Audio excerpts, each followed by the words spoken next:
게 아니고요. 근데 도저히 제가 이제 민간인이 됐습니다. 참을 수가 없어요.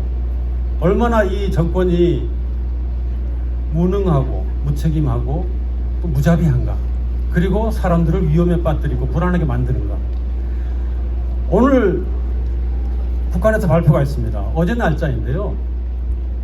북한 상공, 평양 상공에 3일, 9일, 10일 3일 동안 무인기가 출현했고 대북 전단 B라가 살포됐다는 것을 이제 발표했는데, 우리는 부인을 했었죠.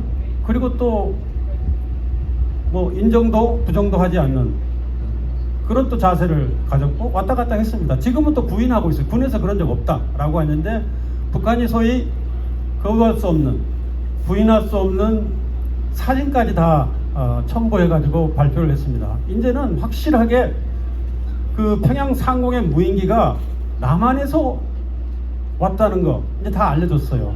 문제는 남한에 누가 보냈느냐입니다. 만약에 군대가 보냈다고 합시다. 그럼 군대가 국민을 속인 거죠. 안 했다고 했습니까? 그리고 또 한 가지 문제가 있어요. 거기 갔던 무인기가 제대로 작동하지 않았습니다. 떨어져 가지고 북한이 다 회수했어요. 이건 작전 실패예요. 작전 실패는 그냥 넘어갈 수가 없습니다. 이것은 엄중하게 책임을 물어야 되는 거예요. 군의 그 명령 개통.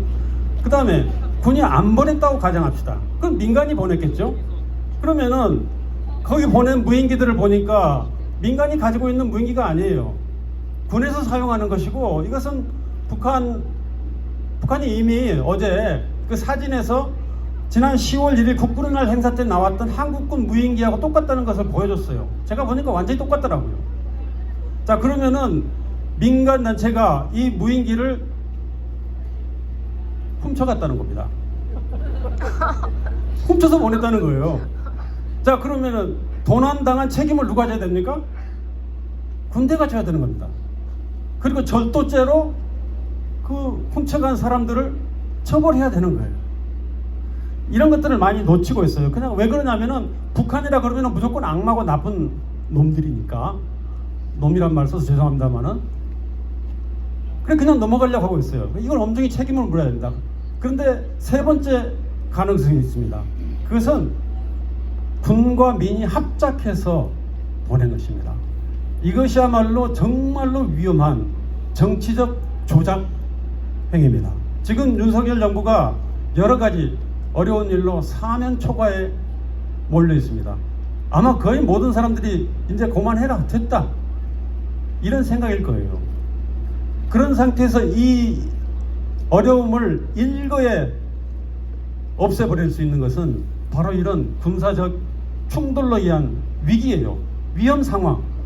그래서 계엄 얘기가 나오는 것입니다. 저는 계엄이 쉽게 되지 않으라고 생각해요. 전쟁도 쉽게 일어나지 않을 거라고 생각합니다. 문제는 뭐냐?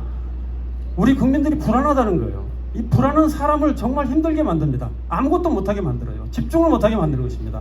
그래서 우리 국민의 삶을 파괴하고 우리 국가의 발전을 저해하고, 지금 벌써 국가의 여러 가지 그 능력 지표들이 좀 빠른 속도로 떨어지고 있어요. 윤석열 책임, 이제 더 이상 문재인 책임 돌릴 수가 없어요. 지금 2년 반 이상이 지났기 때문에. 이런 상황에서 윤석열 정부가 위기를, 원래 정부는 위기가 생기면 그것을 관리해서 빨리 평화로 복귀하는 것이 제1의 임무입니다. 그런데 오히려 위기를 더 조장하고 심화시키고 있는 거예요. 이건 단순히 물러가거나 아니면 뭐 탄핵당하거나 이걸로 해결될 문제가 아닙니다. 어디로 가야 되느냐? 감옥으로 가야 되는 것입니다. 감옥. 자, 우리가 비록 여기 모인 분들은 이렇게 많은 숫자가 아니라 할지라도 우리는 일당 100, 일당 1000의 마음을 가지고 여기에 임해야 됩니다. 그래서 우리가 많은 사람들이 동참할 수 있도록 각자가 노력하고, 또 설득 논리 확실히 학습해가지고 우리가 기필코 윤석열 정부를 무너뜨리고, 민주주의적인 방법으로 선출된 대통령을 어떻게 무너뜨리냐, 탄핵시키느냐, 그것 자체가 민주주의입니다.